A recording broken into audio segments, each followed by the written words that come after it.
பிள்ளை அப்பதான் இருக்கேன்.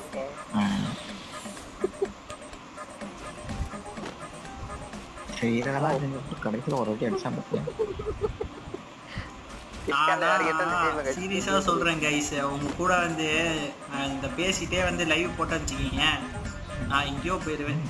எவனும் பார்க்க மாட்டான். ஆனா சில பேர் கிரிஞ்சுன்னு இல்ல சில பேர் கிரிஞ்சுன்னு போயிருவாங்க, சில பேர் ஏதாவது ஜோக்குன்னு உட்காந்து பார்த்துட்டு இருப்பாங்க.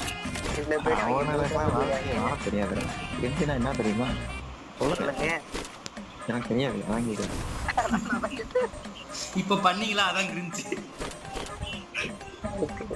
அப்படியா? சொல்லவே இல்லை. பேசுறது எப்படிதானே இருக்கும்? அததான் நானும் சொல்றேன். அப்ப கிளிஞ்சின் தலைவர் இன்னையில இருந்து எங்க அங்கிள் தான் விஜய்.